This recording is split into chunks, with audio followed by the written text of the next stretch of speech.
Assalamualaikum sahabat, kembali berjumpa dalam podcast Bringin Talk, sebuah podcast yang diinisiasi oleh Balitbang DPP Partai Golkar. Bersama saya, Amir Agofur, dan rekan saya. Dan saya Bambang Sutrisno, Deputi Kajian DPP Partai Golkar. Mas Bambang, apa kabar Mas? Baik, Alhamdulillah Kang Amir. Bahas apa kita hari ini Mas? Kita ketemu narasumber yang luar biasa hari ini. Kita akan bahas tentang produktivitas nasional dan kaitannya dengan target pertumbuhan ekonomi 8%. Siapa dia Mas? Wah, kita akan bertemu dengan Profesor Dr. Bomer Pasaribu. Apa kabar Prof. Bomer? Alhamdulillah baik, terima kasih banyak sudah diundang di forum ini, sangat menyenangkan. Bisa kita mulai ya, Prof. Bomer? Silakan. Podcast Bringin Talks ini punya tagline berpikir dan bergerak tuntas, Prof. Bomer. Jadi Prof. Bomer nggak usah ragu-ragu kalau kemudian ada hal-hal atau juga ada evaluasi kritis yang ingin disampaikan. Seperti yang diutarakan sama Mas Bambang tadi, kita akan membahas soal produktivitas dan pertumbuhan ekonomi 8%, seperti yang diceritakan oleh Presiden Prabowo Subianto begitu. Tapi Prof. Bomer, sebelum kita mengutarakan dan membahas lebih tajam soal tema tadi, saya ingin sedikit Prof. Bomer barangkali cerita nih Prof. Bomer tentang aktivitas sehari-hari. Prof. Bomer setelah jadi menteri anggota DPR dulu kan, lantas juga Menteri Tenaga Kerja, lantas juga jadi dubes. Apa kira-kira maksud saya apa aktivitas sehari-hari? Jadi kalau yang disebutkan tadi ya betul. Ya. Saya 25 tahun DPR RI, 11 tahun DPRD Provinsi Sumatera Utara, jadi 36 tahun di lembaga legislatif. Kemudian juga yang tidak kalah penting selain yang tadi disebutkan juga menteri dan duta besar, sebetulnya ada satu yang saya sangat senangi, yaitu guru besar. Oke. Saya adalah guru besar Institut Pertanian Bogor dan juga beberapa universitas termasuk Universitas Sumatera Utara, dan sampai sekarang karena jumlah profesor atau guru besar di Indonesia dari lebih dari 500,000 dosen hanyalah 8.115 orang, maka saya masih dianggap cukup sehat dan diuji kembali sehat, sehingga saya masih membimbing banyak mahasiswa doktor untuk mengambil ujian terakhir. Itu yang saya senang sekarang, selain daripada masih dosen terus-menerus, dan juga ketua daripada tim kerja pemerintah, yaitu Perpres nomor 1 tahun 2023 tentang tema yang sekarang ini kita bahas, yaitu produktivitas. Karena selama 7 tahun saya perjuangkan itu, akhirnya di penghujung dari Presiden.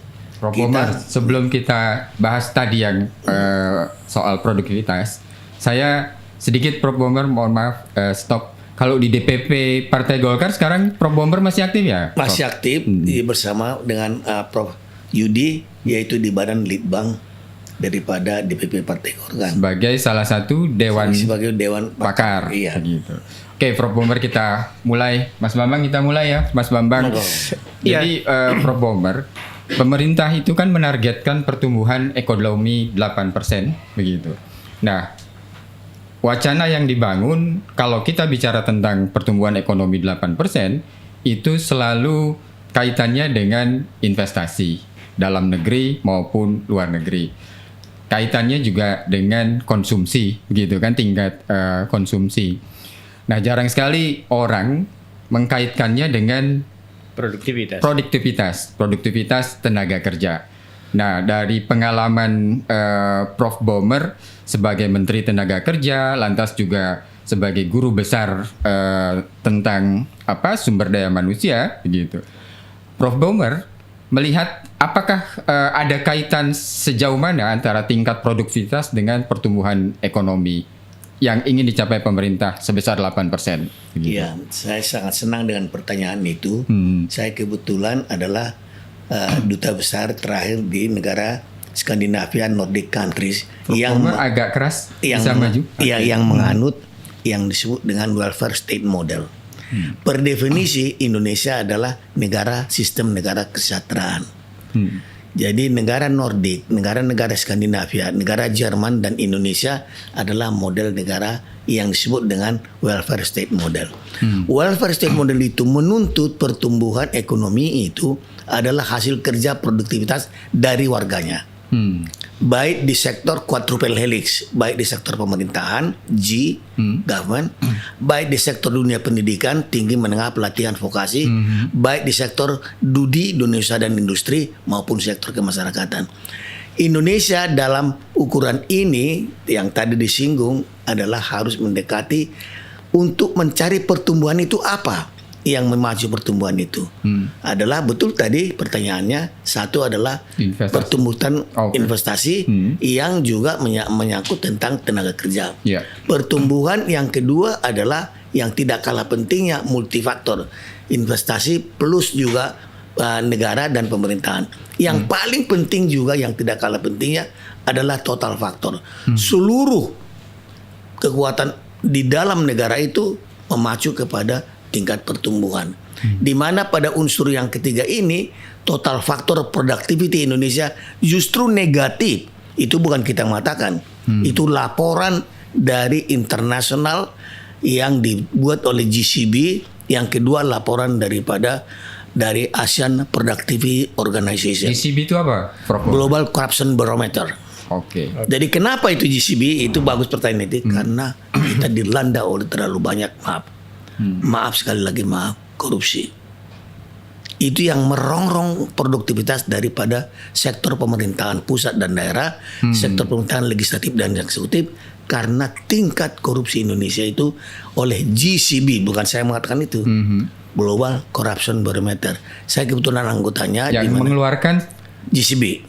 Ya. Kantor pusatnya, Prof. Bomer? Atau di Berlin. Oh, di Berlin. Berarti menurut GCB itu tingkat korupsi itu mempengaruhi pertumbuhan ekonomi. Iya, sangat merosotkan pertumbuhan ekonomi. Karena pertumbuhan ekonomi dimulai dari total faktor produktif total. Baik dari total faktor produktivitas SDM yang di mana di semua bidang, baik yang ada dalam dunia pemerintahan, yang ada di dunia kerja, yang ada di dunia kemasyarakatan, itu yang ada di dunia pendidikan, pelatihan dan vokasi itu pendekatan yang sebetulnya mutakhir. Dan data ini tertuang di dalam laporan resmi daripada ASEAN Productivity Organization, di mana masing-masing sektor itu ada metodologi, tools, teknik pengukurannya.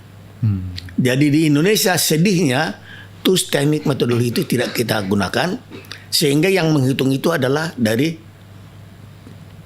ASEAN Productivity Organization. Jadi angka yang kita peroleh tadi 2,8 itu kita tidak temukan itu dalam penelitian di dalam negeri, tapi adalah data-data internasional, baik yang ada di Global Corruption Barometer maupun yang ada di ASEAN Productivity Organization. Sejak berapa tahun Pak Bomer melihat ada penurunan tingkat produktivitas? Dalam 10 tahun terakhir. Dalam 10 tahun terakhir. Iya. Dan itu adalah identik karena sekali lagi pada waktu zaman Pak Harto kita sudah ada juga korupsi. Tapi kita di dalam ranking yang dibuat oleh GCB itu adalah ranking ke-10. Tidak parah. Begitu masuk ke dalam periode daripada pemerintahan Susilo Bambang Yudhoyono, kita ranking ke-7 ke-8. Bahkan ke-6. Tapi yang lebih menyedihkan begitu masuk kepada pemerintahan. Boleh saya ucapkan ini? Ya, boleh, silakan. Presiden kita yang terakhir sebelum sekarang ini, kita juara ketiga atau juara kedua. Jadi itu yang merongrong tingkat pertumbuhan yang ditargetkan 8% yang tadi disebutkan, seharusnya itu sangat masuk akal. Oleh karena dua hal. Pertama, apa yang disebut industri 4.0 dan 5.0 yang melejit, industrialisasi melejit. Yang kedua, khusus Indonesia adalah yang disebut dengan bonus demografi. Bonus demografi itu salah satu puncaknya di dalam 100 tahun adalah tahun sekarang ini. Harusnya tidak ada negara yang mengalami bonus demografi yang pertumbuhan ekonominya di bawah 8%. Tidak ada. Jepang kenapa dia melejit luar biasa pada zaman lalu? Karena waktu dia bonus demografi, pertumbuhan ekonominya 8, 9, bahkan 10%. Tetapi sesudah aging society, dan kita akan mengalami aging society sesudah 2035 nanti, kita akan mengalami kemerosotan pertumbuhan ekonomi yang lebih dasar dari sekarang ini. Seperti dialami oleh negara-negara yang sudah melewati yang disebut dengan super daripada society yang positif itu menuju kepada aging society. Jadi sebetulnya peluang emas masih ada tersedia, tapi 10 tahun pertama dari peluang emas itu telah di Indonesia tersia-sia. Saya ulangi, 10 tahun pertama dari peluang emas bonus demografi harusnya pertumbuhan 8% dari zaman Jokowi itu tidak pernah tercapai kan. Tapi Prof. Bomer, pemerintah selalu membangga-banggakan pertumbuhan ekonomi kita walaupun tidak menyentuh 5% katakanlah, itu lebih baik dibanding negara-negara lainnya seperti itu. Coba perbandingan itu tolong lihat dulu. Lebih baik dengan catatan kita melupakan kita harusnya unggul karena bonus demografi sekali lagi hanya sekali dalam 100 tahun. Ulangi, bonus demografi tingkat pertumbuhannya di mana masyarakat yang berada dalam dunia kerja itu adalah mencapai puncaknya 71 sampai 73%. Seluruh negara yang malang bonus demografi tidak ada yang pertumbuhan ekonominya di bawah 8%, 8, 9, 10%. Termasuk Jepang, kenapa dia kaya raya sekarang ini? Bukan sekarang, kalau sekarang udah merosot. Karena pada waktu dia bonus demografi tinggi. Jadi sebetulnya kita berada di dalam sebuah dilema yang luar biasa.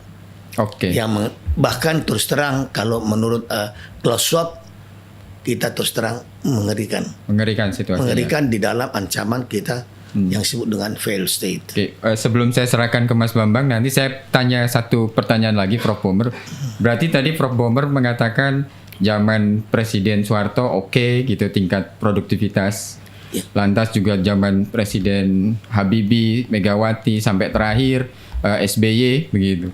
Nah, zaman 10 tahun terakhir tingkat produktivitasnya itu mengalami penurunan bahkan anjlok. Bisa dikatakan negara ini salah urus, Prof. Bomer? Kalau mau jujur, itulah yang saya katakan sebetulnya apa yang menjadi tuntutan daripada pasal-pasal 92 kata-kata yang ada dalam awal pembukaan Undang-Undang 45 tidak kita jalankan. Kalau kita jalankan itu sebetulnya apa intinya di situ? Pembangunan sebagai pengamalan Pancasila dengan super prioritasnya adalah pertama adalah super prioritas masyarakat, kedua pertumbuhan, tapi juga pemerataan dan keadilan. Itu yang tidak tercapai, yang merupakan tuntutan dari Undang-Undang Dasar 45, baik pembukaan, tapi lebih penting lagi pasal 33. Jadi Indonesia telah mengenyampingkan itu. Dan oleh karena itulah sebetulnya di dalam berbagai pertemuan di kawan-kawan dengan di Badan Litbang Golkar selalu saya sarankan Indonesia harus kembali kepada sistem pembangunan sebagai pengamalan Pancasila untuk mencapai Mas Adam Basri, masyarakat sejahtera, adil, makmur, merata bagi seluruh rakyat Indonesia. Itu adalah tuntutan Undang-Undang Dasar. Tetapi kita menyimpang dari situ luar biasa sehingga sekarang yang disebut dengan Gini ratio Indonesia paling jelek di dunia, paling timpang di dunia. Tingkat ketimpangan di Gini Indonesia sangat menyedihkan. Jadi sama, Oke, Mas Bambang. Baik, Prof. Bomer, saya kira ini menarik sekali. Silakan diminum, Prof. Sambil kita lanjutkan diskusi kita yang sangat menarik hari ini tentang produktivitas. Prof. Bomer, kalau kita bicara di peer group negara-negara yang setara dengan Indonesia, sebetulnya bagaimana posisi produktivitas Indonesia ini dibanding dengan negara-negara lain? Nah, itu pertanyaan yang bagus. Sebetulnya ini sangat terukur dihitung oleh apa yang menjadi kita anggotanya, yaitu ASEAN Productivity Organization. Jadi itu bermarkas di Tokyo, di mana dari 23 negara kita salah satu dari negara anggota. Kalau kita kategorikan di situ ada 3 lapisan. Patut lapisan yang berproduktivitas tinggi kita jauh panggang dari apa ke situ. Yang kedua yang produktivitasnya menengah, kita juga tidak berada di situ. Tapi yang paling menyedihkan, kita berada di lapisan yang produktivitasnya rendah. Baik di dalam pengukurannya selalu 3, satu adalah partial factor productivity, produktivitas tenaga kerja kita sangat menyedihkan. Jadi kita punya problem, justru produktivitas tenaga kerja yang harusnya meledak oleh karena bonus demografi, tapi ini cukup yang terendah. Yang lebih memperhatikan lagi adalah multifaktor productivity. Produktivitas di dalam gabungan dari SDM manusianya, dari modal dan juga gabungan dengan sistem pemerintahannya dan semua peraturan-peraturannya. Jadi itu ada di dalam buku yang diukur oleh APO, Asian Productivity Organization, di mana ada lebih dari 115 tools, teknik, and method untuk pengukurannya. Yang super menyedihkan itu yang ketiga tadi. Begitu bicara total faktor productivity, kita negatif. Bagaimana Anda bisa memacu pertumbuhan ekonomi 8% kalau produktivitas negatif? Kalau mau jujur, di dalam konsep lain daripada produktivitas, itu adalah pemacu daripada tingkat pertumbuhan ekonomi. Nah, artinya kalau tingkat pertumbuhan ekonomi, kalau tingkat pertumbuhan produktivitas Anda rendah, mau tidak mau pertumbuhan ekonomi Anda rendah. Jadi kalau kita bicara tadi tentang partial faktor productivity, itu kan kita mengukur produktivitas orang per orang. Setiap orang yang ada di dalam negara yang menghasilkan output tersebut. Begitu ya Prof ya? Ya. Nah, kalau kita lihat bagaimana pandangan Prof, kalau dibandingkan di zaman akhir pemerintahan Pak Harto 1998 dengan saat ini, kita kan ada satu upaya yang keras untuk menaikkan tingkat pendidikan sehingga ini akan memperbaiki total productivity. Tapi kelihatannya ada kontradiktif di sini, Prof. Betul. Nah, itu salah pertanyaan yang bagus. Kenapa di zaman Pak Harto yang 32 tahun berkuasa itu relatif ya produktivitas kita relatif tinggi dan income per kapita kita termasuk tinggi. Di bentaran negara anggota APO kita termasuk yang lapisan berpendapatan tinggi. Sekarang betul kontroversi, pendapatan kita hanya 8.000. Jauh di bawah daripada Thailand, jauh di bawah daripada Malaysia, jauh di bawah daripada China yang tadinya itu adalah setara atau bahkan di bawah kita. Jadi sebetulnya Indonesia berada di dalam ancaman yang luar biasa di dalam pendekatan produktivitas perorangan individual yang menghasilkan dia menjadi pendapatannya kan di situ. Apakah begini? Apakah kenaikan tingkat pendidikan itu tidak kemudian seiring dengan peningkatan produktivitas? Betul. Jadi ini salah satu faktor yang ini kan tadi quadruple helix. Jadi problem kita ada di 4 ini. Satu, produktivitas di dunia pemerintahan pusat dan daerah, di mana di sini terus terang merajalela korupsi dan sebagainya, baik eksekutif legislatif. Yang kedua, Anda betul bahwa produktivitas itu dihasilkan dalam bagian total produktivitas itu dunia pendidikan, tinggi, menengah, dan pelatihan dan vokasi. Kita sangat lemah di sini, terus terang aja. Terutama di dunia pendidikan tinggi itu lemah sekali.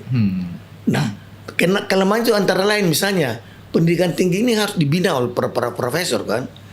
Di antara lebih dari 500 juta dosen di Indonesia itu profesor kita cuma 8.100 sekian.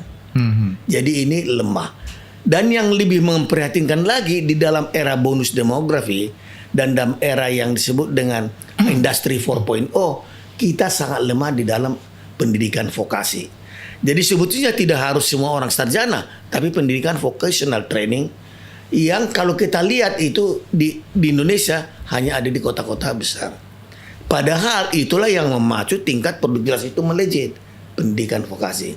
Itu yang kedua. Tapi yang ketiga ini, ya itu lagi, yaitu di dunia usaha dan industri. Di mana karyawan-karyawan di dunia usaha dan industri di dalam tingkat pendidikan dan vokasinya termasuk kalau diukur daripada yang dituangkan oleh Asian Productivity Organization APO, kita termasuk rendah. Nah, oleh karena itu yang paling menyedihkan juga adalah di yang keempat, quadruple helix yang keempat, yaitu di masyarakat sendiri. Hmm. Kalau Anda pergi ke negara-negara Skandinavia misalnya, ibu-ibu ini produktif loh. Ya. Tapi kita kan tidak.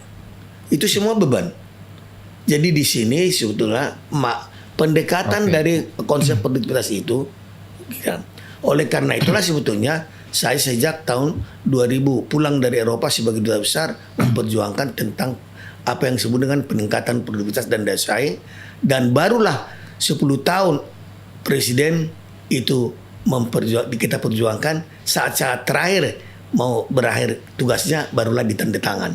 Perpres nomor 1 tahun 2023 itu. Silakan Mas. Saya ingin mempertajam, Prof. Tadi Prof bilang kan untuk parameter pendidikan, tingkat pendidikan kita padahal sudah tinggi ya Prof ya, tapi tidak memadai untuk meningkatkan tingkat Di era industri 4.0. di era ini. Iya. Oke.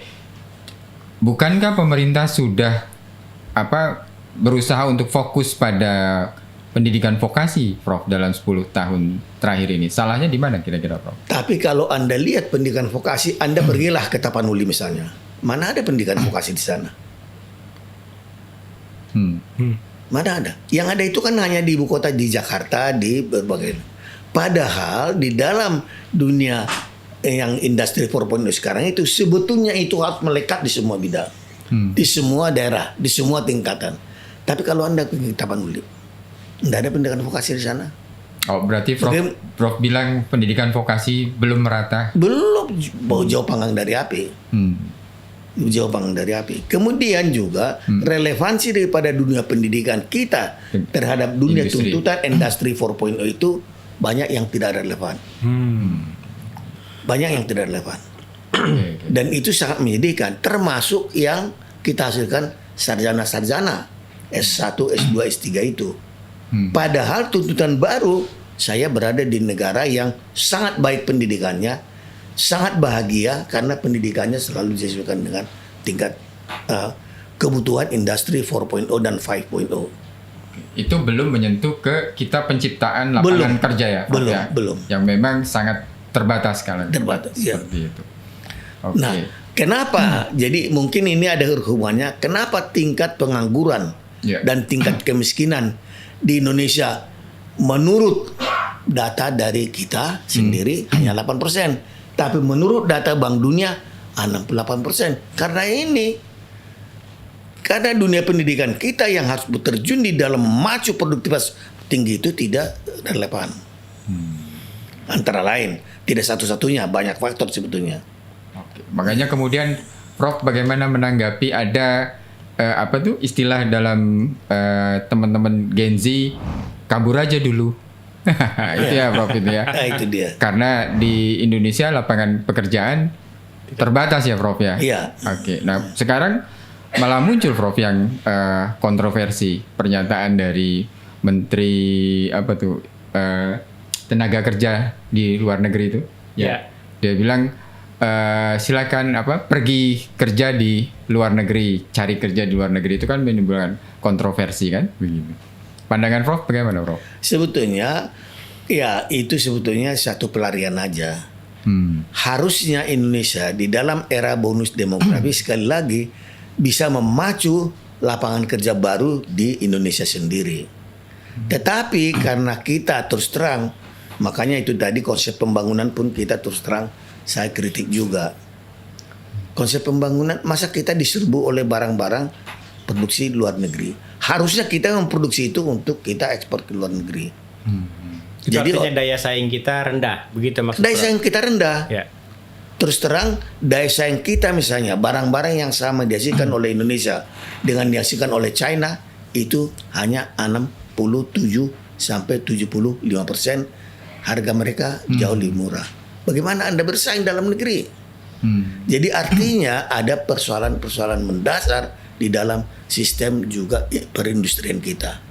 Anda tahu, oleh karena itu pada tahun 2002 porsi daripada industri manufacturing terhadap GDP kita 32,2%. Ulangi 32,2%. Itu tahun 2002. Tapi di dalam tahun 2012 yang lalu 10 tahun kemudian kita tinggal 13%. Jadi dunia melejit industrialisasi, kita melejit deindustrialisasi dini. Dan itu satu problem besar. Dan oleh karena itulah yang disebut dengan Indonesia emas itu dalam pertanyaan besar. Karena 10 tahun pertama daripada era industrialisasi yang berbarengan dengan 10 tahun pertama daripada bonus demografi, harusnya pertumbuhan ekonomi 8% sebagaimana ditargetkan dalam RPJM. Itu kan targetkan tertulis. Ditargetkan di dalam RPJMD kan tertulis. Pernahkah tercapai? Tidak pernah tercapai. Jadi 10 tahun pertama dari era bonus demografi dan 10 tahun pertama daripada era yang disebut dengan industri 4.0, kalau mau jujur, kata-kata jujur ya, kita gagal untuk mencapai tingkat pertumbuhan yang ditargetkan. Tidak pernah tercapai 8% itu. Nah, sekarang masih peluangnya, puncaknya itu sebetulnya kurvanya begini. Pada tahun 2025 sekarang ini sampai dan 2035 tingkat produktivitas, tingkat harusnya penduduk usia produktif itu adalah berapa? 72 sampai 73%. Disitulah puncak daripada pertumbuhan ekonomi 8% harus tercapai. Jadi kalau kita uji tahun ini harusnya harus dari 8%. Tidak ada. Kalau itu tidak tercapai, bagaimana tahun-tahun kedua, ketiga, keempat, dan kelima? Dan Anda tahu sesudah tahun 2035 akan terjadi yang disebut dengan aging process. Jadi penduduk yang tadinya meledak produktivitas tinggi seperti terjadi di katakan Jepang meledak 8, 9, 10%, harusnya kita di situ. Tapi apabila itu lewat, kita akan mengalami aging society dan itu akan terjadi tahun 2035 sampai 2045. Jadi apa yang diceritakan Indonesia emas itu peluangnya masih ada, yaitu tahun 2025, 2035. Tapi kalau itu terlewati sebagaimana 10 tahun pertama, terus terang kita akan menuju kepada ancaman baru yang disebut dengan failed state. Oke, Prof. Mas Bambang, semakin menarik pembahasannya. Menarik ini pembahasan kita dengan Prof. Bomer juga tambah, maksud saya semangat. Betul. Ya, tidak kelihatan usianya, tapi saya lihat semangat sekali, Prof. Tapi sebelum saya dan Mas Bambang tanya yang lebih dalam lagi, saya ingin mengingatkan pemirsa gitu ya, agar like, komen, dan subscribe begitu, supaya kita tambah terus ininya subscribernya. Oke, Prof. Apa yang tadi diuraikan sudah cukup jelas. Cuma saya ingin coba gali lagi. Berarti selama 10 tahun terakhir, katakanlah 5 tahun terakhir, kita gagal ataupun masih belum bisa memaksimalkan potensi bonus demografi yang memang didengung-dengungkan oleh pemerintah. Jelas. Jadi kalau kita mau jujur, itu sebetulnya pernyataan yang tidak bisa diperdebatkan lagi. Jadi apa yang didengung-dengungkan? Sebetulnya bukan didengung-dengungkan, itu tertuang resmi di dalam dokumen yang bernama Rencana Pembangunan Jangka Menengah 5 tahun. RPJMN. Berapa persen pertumbuhan ekonomi disebutkan di situ? Jelas 8%. 8% dong. Iya. Pertanyaannya, pernahkah itu tercapai? Baik dalam RPJMN-nya presiden yang lama, 2, maupun bahkan yang sekarang ini kami peralihan ya. Itu kan tidak pernah tercapai. Jadi terus terang, peluang emas masih terbuka lebar bagi kita, tapi 10 tahun pertama peluang emas itu telah kita sia-siakan. Nah, 2025, 2035 itu puncak daripada peluang emas itu. Kalau ini masih tersia-siakan, itu sekali lagi kita akan di failed state. Sudah di ambang pintu itu kalau jujur aja. Kalau kita tidak menggunakan 10 tahun yang akan datang ini. Jadi menurut Prof, memaksimalkan potensi bonus demografi buat pemerintahan Prabowo yang baru 9 bulan ini masih cukup terbuka? Masih terbuka untuk perbaikan.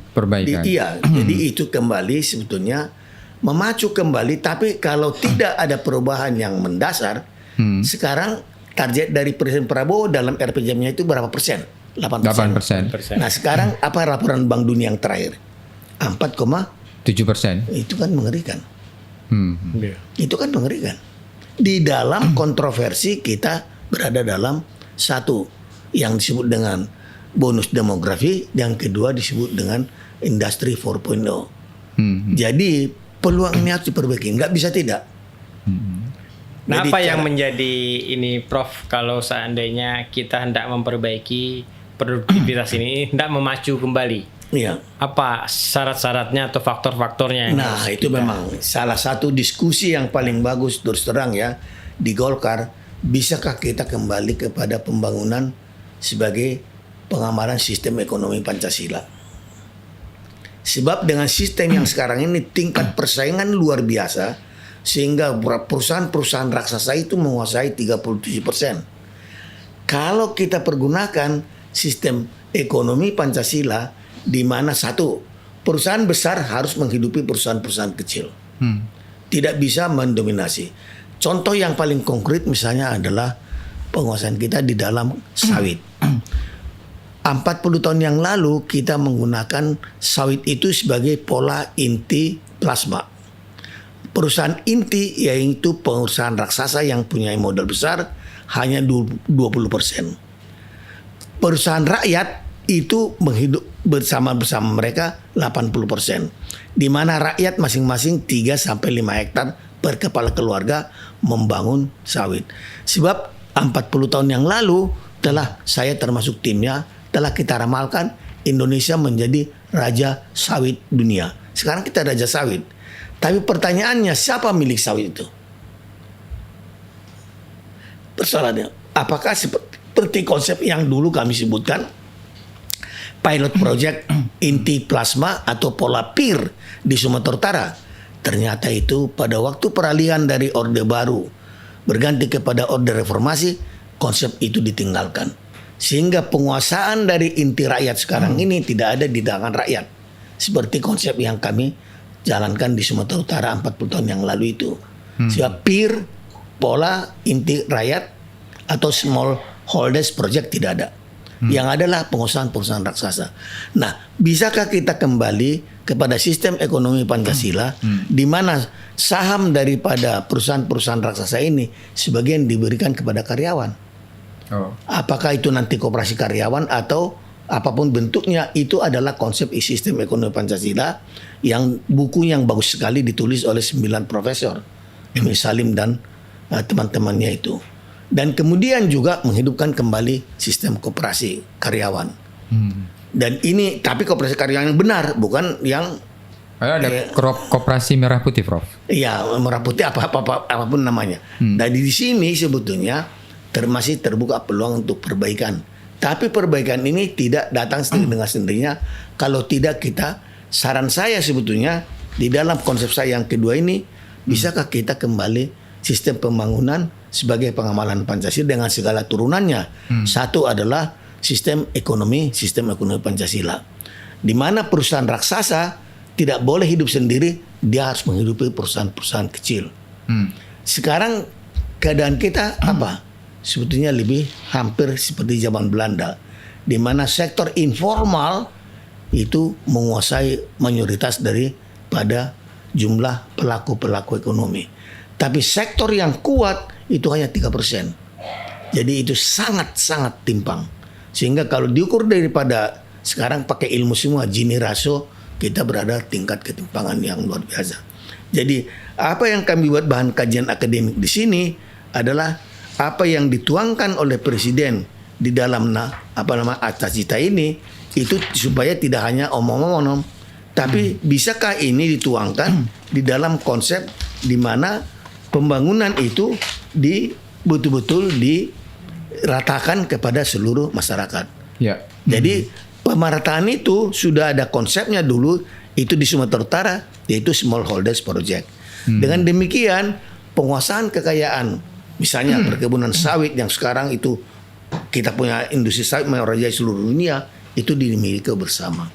Baik pemerataan melalui orang perorangan sebagai penerima dari saham, tapi yang juga tidak kalah pentingnya sebetulnya model daripada kooperatif.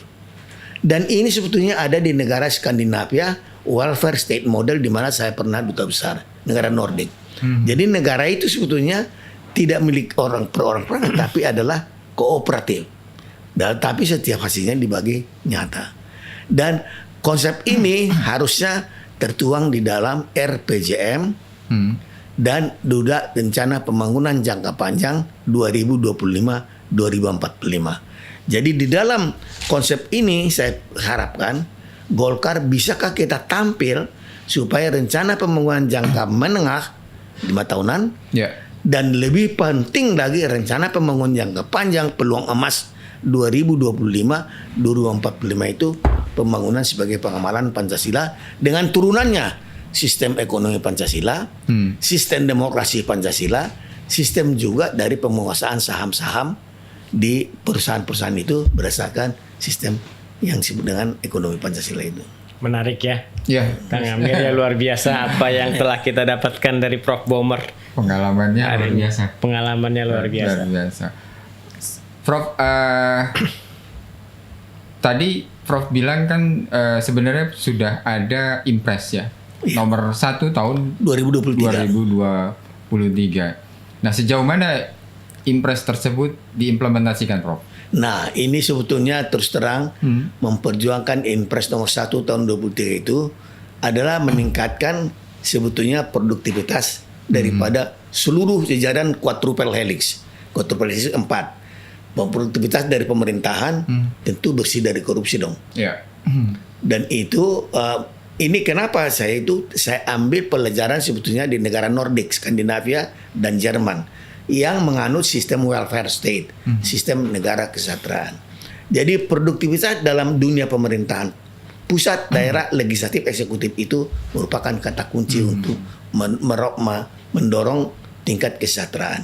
Yang kedua adalah produktivitas dalam dunia pendidikan menengah, pelatihan dan vokasi tinggi, menengah, pelatihan dan vokasi, yang juga merupakan bagian daripada yang disebut dengan kualitas sumber daya manusia, kan ada di situ sebetulnya.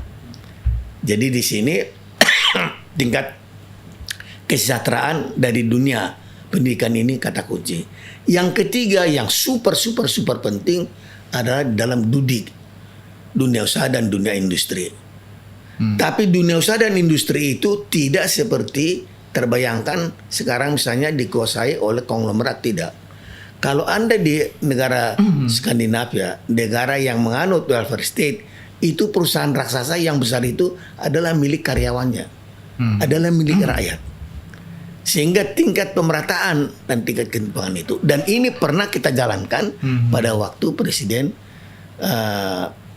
yang lama, yaitu namanya trilogi pembangunan. 1 pemerataan pembangunan dan hasilnya, 2 pertumbuhan ekonomi yang cukup tinggi, 3 stabilitas nasional yang sehat dan dinamis. Jadi trilogi pembangunan itu adalah roh sebetulnya dari sistem ekonomi Pancasila. Nah, yang juga tidak kalah pentingnya di masyarakat sendiri, di communities. Jadi GABC, peningkatan pertumbuhan ekonomi, G, government, E, akademia pendidikan tinggi menengah pelatihan dan vokasi, B, bisnis, dunia usaha dan industri, dan C, komunitas. Ini berada di dalam suatu sinergisme yang luar biasa di mana tingkat pemerataan ada.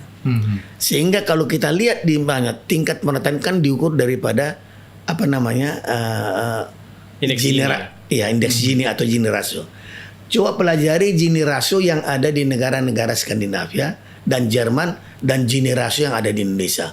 Mengerikan Gini ratio kita. Jadi kalau kita bertolak kepada yang 4 quadruple hektar itu, pasti Gini ratio itu akan rendah. Tetapi yang terjadi di Indonesia sekarang jauh panggang dari api. Dan itulah yang mau kita coba. Saya sedang berusaha dengan kawan-kawan di Balitbang Golkar untuk kembali meyakinkan pemerintah pakai sistem ekonomi Pancasila, sistem demokrasi Pancasila, sistem semua kita pakai itu. Dan itu dituangkan sebetulnya apa? Nanti MPR itu membuat garis-garis besar haluan negara yang wajib dijalankan. Tidak seperti sekarang ini, tidak ada yang wajib dijalankan. Semua suka-sukanya masing-masing. Tapi kalau ada garis-garis besar haluan negara yang wajib diikuti dan dijalankan oleh seluruh aparat negara, seluruh institusi di pusat dan di daerah, hendaknya ke situ kita tuangkan di dalam GBHN nanti adalah pembangunan sebagai pemahaman Pancasila dengan sistem demokrasi Pancasila, sistem ekonomi Pancasila, sistem hubungan Indonesia Pancasila dan segala macam sistem itu. Prof, tampaknya pemerintah ini sudah menyadari bahwa tingkat produktivitas kita itu masih sangat lemah Rendah. gitu ya. Minggu lalu saya baca di Kompas, makanya tadi saya perhatikan gitu. Ternyata Kementerian Tenaga Kerja itu sudah membentuk yang baru minggu lalu ya, Lembaga Produktivitas Nasional begitu. Ini merupakan respon barangkali pemerintah ya menyadari hal itu ya menurut Prof ya. Jadi sebetulnya terus terang itu adalah hasil kesepakatan kami dengan menteri yang sebab sesudah keluar Perpres nomor 1 tahun 2023 itu kan menteri yang lama selesai. Kan itu harus menteri yang baru. Saya berdatangilah beliau. Di mana di dalam Perpres nomor 1 tahun 2023 itu yang menjadi kata kunci di situ Dewan Pengarah. Menteri Tenaga Kerja adalah ketua Dewan Pengarah. Bersama 8 menteri-menteri yang lain plus Kadin dan plus Apindo plus Forum Rektor. Jadi itu adalah 10 yang ada di dalam Dewan Pengarah. Tapi di bawah Dewan Pengarah ada Dewan Pelaksana. Dewan Pelaksana itu ketuanya kebetulan saya. Dan saya sedang menyusun supaya ada unsur-unsur dari GABC di situ. Saya ketuanya, tapi nanti ada dari unsur pemerintahan karena yang paling negatif sekarang itu sebetulnya adalah produktivitas pemerintahan. Yang kedua adalah tingkat akademia pendidikan tinggi. Jadi saya sedang mencari seorang profesor rektor kalau berkenan untuk menjadi ketua dari GA. Kemudian B, bisnis. Itu orang Kadin sudah 2 orang yang menyatakan siap kalau ditunjuk menjadi pimpinan dari forum itu. Dan C, masyarakat. Ini ada 2 orang yang sudah siap untuk memimpin itu. Jadi semua ini akan menjadi pemacu pada tingkat pertumbuhan produktivitas. Dan kata lain daripada pertumbuhan produktivitas adalah pertumbuhan ekonomi yang cukup tinggi. Pertumbuhan ekonomi yang cukup tinggi itu adalah kata lain daripada pendapatan kan per kapita. Yang sekarang Indonesia sekali lagi hanya 8.000, jauh di bawah daripada Thailand, jauh di bawah daripada China, jauh di bawah daripada Malaysia. Sangat menyedihkan.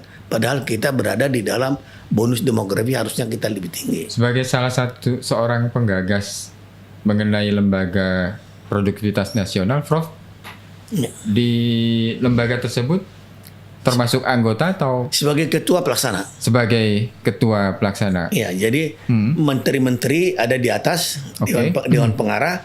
Saya kan mantan Menteri Tenaga Kerja. Sebagai mantan Menteri Tenaga Kerja saya ditunjuk. Saya sekarang sedang menyusun susunan daripada Dewan Pelaksana ini terdiri dari quadruple helix. Jadi saya sebagai ketuanya, tapi nanti unsur-unsur wakil ketua ada dari unsur pemerintah, ada dari unsur dunia pendidikan tinggi menengah pelatihan dan vokasi, ada dari dunia usaha dan industri atau Kadin, dan ada dari masyarakat. Ini sedang saya susun, mungkin dalam 1-2 hari, 1 minggu 2 minggu ini segera akan saya kukuhkan, saya berikan kepada apa yang dalam waktu dekat dilakukan oleh Lembaga Produktivitas Nasional ini, Prof? Meyakinkan dari saya sudah bicara dengan sekjen dari EPO Tokyo yang kebetulan itu adalah orang Indonesia yang kita perjuangkan, dia menjadi sekjen dari EPO Tokyo supaya EPO Tokyo menurunkan program-programnya meningkatkan produktivitas Indonesia. Ada satu upaya itu adalah pengukuran. Pengukuran supaya kita tahu bahwa kita sebetulnya kita rendah. Dengan pengukuran itu diikuti dengan program peningkatan produktivitas. Jadi berarti program kerja. Jadi tahap pertama nanti pengukuran itu akan dibiayai oleh sebagian oleh Tokyo dari EPO dan sebagian oleh pemerintah. Di mana prioritas pertama saya bilang di dunia pemerintahan. Prioritas kedua adalah di dunia usaha dan industri dan di dunia pendidikan. Nanti gabungan dari sini kita menjadi alat pacu pengukuran produktivitas. Dan tools, teknik, and metodenya semua ada. Jadi tidak bisa mengarang-arang pengukuran kita terendah tinggi. Ukur. Cara pengukurannya ada. Dari ini yang sekarang kita belum ada kader-kader untuk bisa mengukur itu. Baik di dunia pemerintahan baik di dunia pendidikan, menengah, tinggi, pelatihan dan vokasi. Tapi kalau di dunia kerja dan dunia usaha dan industri itu sudah ada. Ya. Sudah ada, karena itu adalah ukuran-ukuran yang sudah 25 tahun ini selalu kita ukur. Termasuk terendah tadi. Dan di masyarakat juga belum ada. Jadi ini nanti kerjasama kita dengan EPO Tokyo yang diumumkan oleh Menteri Tenaga Kerja itu akan sangat tinggi mulai, dan saya harapkan mulai tahun anggaran 2025 ini sudah ada. Oke, kalau untuk yang pendidikan, Prof, tadi kan ada birokrasi, ada pemerintahan, Termasuk dunia pendidikan. Oh, dunia pendidikan itu. Jadi ada dunia pemerintahan itu super prioritas karena kita terus terang ya maaf kalau bisa sedikit terlalu banyak kebocoran prioritas. Kalau mau jujur ya, korupsi kita mengerikan loh. Kemudian dunia pendidikan tinggi, menengah, pelatihan dan vokasi. Kalau Dudi sejak awal sudah lama ada kerjasama itu.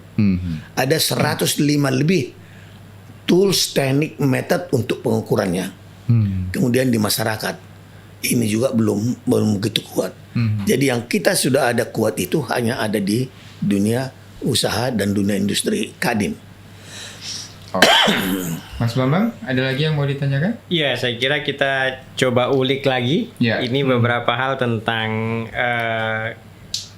produktivitas. Tadi kalau kita bicara untuk meningkatkan produktivitas itu kan salah satu faktornya adalah meningkatkan efisiensi di dalam penggunaan sumber daya untuk menghasilkan output itu. Nah, bagaimana pandangan Prof. Bomer soal efisiensi kita? Ya, jadi sebetulnya kalau bicara produktivitas kita efisiensi satu soal, kedua efektivitas, ketiga kualitas, baru itu akhirnya produktivitas. Ulangi ya, Anda benar bahwa unsur-unsur yang harus kalau bicara itu satu efisiensi, efektivitas, kualitas, dan baru kemudian itu bermuara kepada tingkat produktivitas. Nah, dengan adanya kombinasi semua inilah yang menghasilkan produksi barang atau jasa. Betul. Dan produksi barang atau jasa yang dihasilkannya itu tingkat harganya ditentukan oleh ini kan. Iya. Jadi kalau bisa dia efisiensinya tinggi, maka dia harga murah. Kenapa barang-barang China itu bisa menguasai hampir seluruh negara Asia atau bahkan dunia? Karena dia dalam memproduksi itu yang tingkat-tingkat yang kami sebutkan tadi itu sangat diperhatikan sehingga tingkat efisiensinya. Nah, dan ini yang menjadi problem utama dalam dunia kerja Indonesia untuk menghasilkan ini. Sehingga barang-barang yang kita hasilkan dengan yang dihasilkan oleh Cina, di mana barang itu sama, harga yang kita hasilkan di rumah sendiri, di rumah tangga sendiri, di Indonesia sendiri, bisa lebih mahal daripada yang dihasilkan oleh China. Dengan kualitas katakanlah sama. Ini menjadi problem. Jadi oleh karena itu di dalam konsep produktivitas itu Anda betul bahwa kata kunci utama efisiensi, efektivitas, kualitas dan baru produktivitas.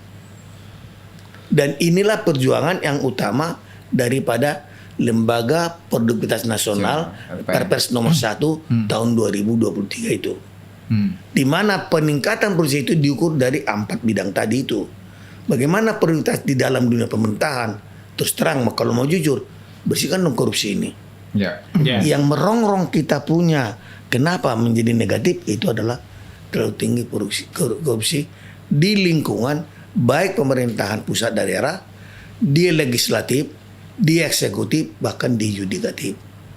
Dan itu merongrong sehingga kita punya total faktor produktivitas negatif.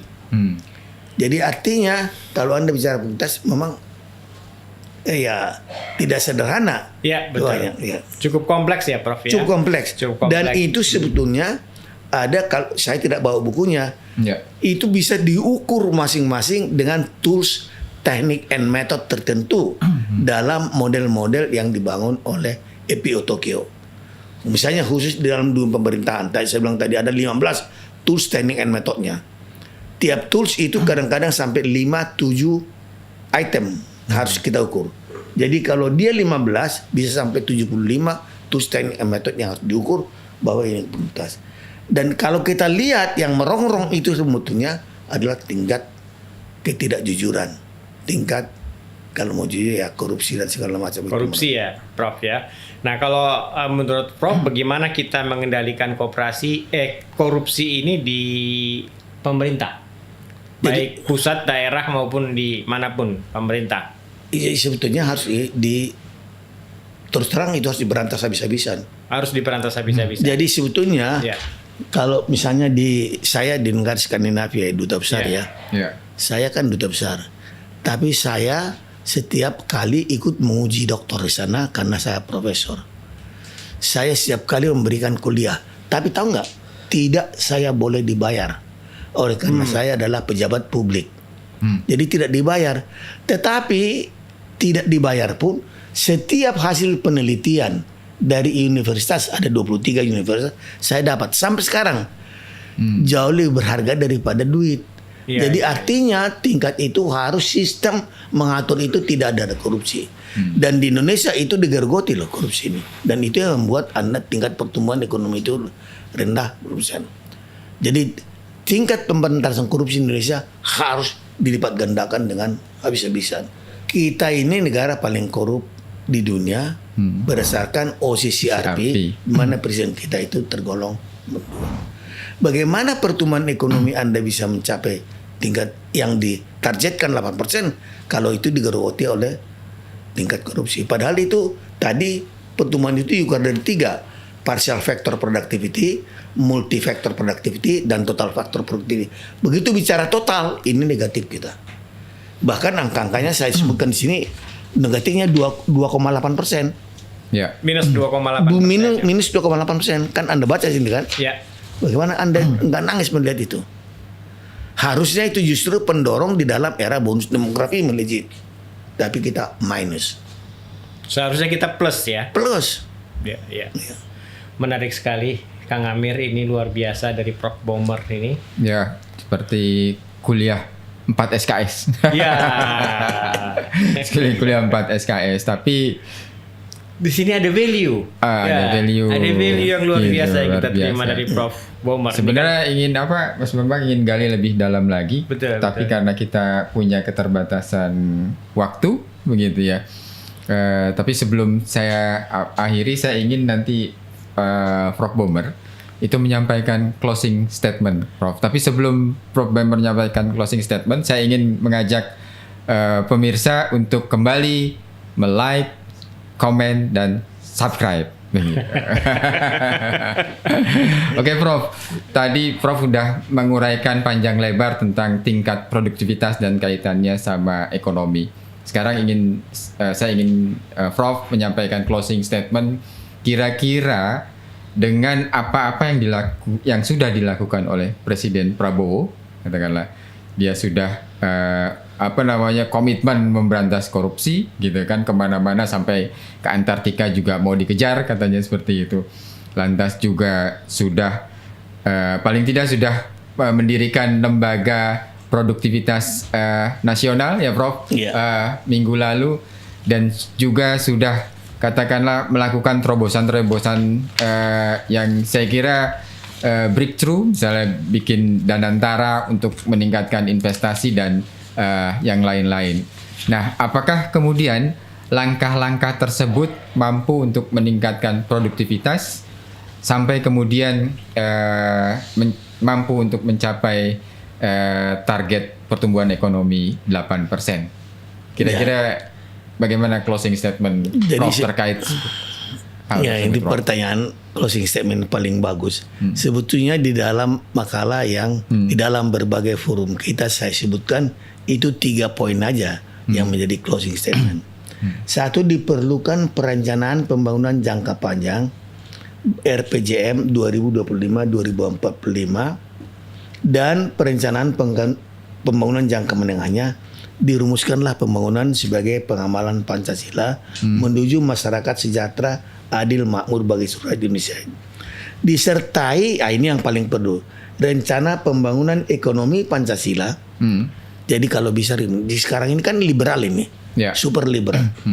Penyelenggaraan demokrasi Pancasila, demokrasi kita pun demokrasi liberal, dan juga sistem hubungan industrial Pancasila. Jadi semua sistem kembali kepada kata kunci itu. Dan apabila itu kembali, maka ukuran-ukurannya akan apa? Dalam sistem misalnya ekonomi Pancasila, perusahaan raksasa tidak boleh menguasai diri sendiri.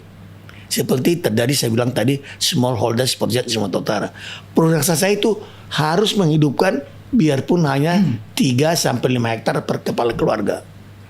Jadi kalau di Sumatera itu ada ribuan rakyat yang punya 3-5 hektar, tapi hasilnya dia diolah oleh perusahaan induknya, sehingga dia dapat apa. Yang kedua, diperlukan program pencegahan dan pemberantasan korupsi secara total.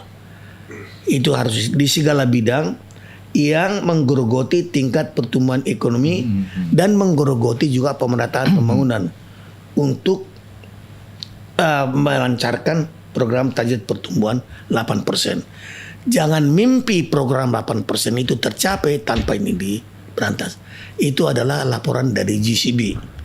Jadi kalau Anda mau mencapai pertumbuhan 8%, itu kan selalu disebutkan. Baik dari zaman Jokowi, baik zaman Prabowo, kan selalu 8%. Ya. Tapi kan tidak pernah tercapai. Selama digerogoti oleh korupsi, itu tidak. Itu laporan dari mana? Dari laporan Global Corruption Barometer. Yang ketiga adalah direkomendasikan untuk penyelenggaraan RPJM 2025-2045 berdasarkan trilogi pembangunan gaya baru. Saya sarankan nih, trilogi pembangunan itu adalah pemerataan pembangunan dan hasil-hasilnya. Tadi saya katakan 1% kekayaan Indonesia dikuasai oleh 1% orang Indonesia menguasai 37% kekayaan. Sehingga sektor informal yang mayoritas itu menguasai hanya bagian kecil. Jadi diperlukan direkomendasikan untuk penyelenggaraan RPJM 2025-2045 berdasarkan trilogi pembangunan gaya baru. Apa logi pertama? Pemerataan pembangunan dan hasilnya. Bisakah kita demokrasikan itu? Nanti alat ukurnya ada kan? Semua kita tahulah. Itu nanti secara akademik bisa dibahas. Yang kedua, pertumbuhan ekonomi yang cukup tinggi. Pertumbuhan ekonomi yang cukup tinggi 8%. Oke, saya kompromi aja 7% pun jadilah. Minimum. Tapi waktu zaman Pak Harto kan 7%. Tapi harusnya kalau menurut bonus demografi itu 8%. Yang ketiga adalah peningkatan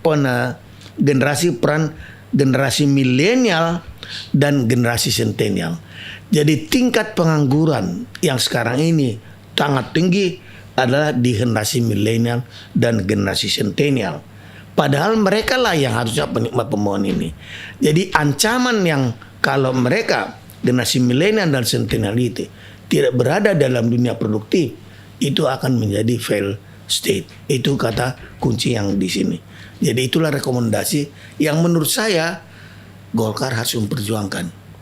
Paling tidak untuk RPJM 2025-2045. Siapapun presiden yang akan datang ini. Terima kasih. Ini ya Prof ya, closing statement yang saya kira sangat komprehensif, Mas Bambang. Betul. Terima kasih Prof Bomer Pasaribu atas waktu dan kesempatannya sudah berbagi pengalaman plus berbagi pengetahuan pada kami terkait produktivitas dan pertumbuhan ekonomi. Demikian pemirsa podcast Bring in Talks. Kita bahas apa yang sudah disampaikan oleh Prof Bomer Pasaribu tadi. Mudah-mudahan bermanfaat bagi kita semua. Saya kira saya tutup. Sampai jumpa pada edisi berikutnya. Terima kasih. Assalamualaikum warahmatullahi wabarakatuh. Waalaikumsalam warahmatullahi wabarakatuh. Prof, makasih banyak. Terima kasih.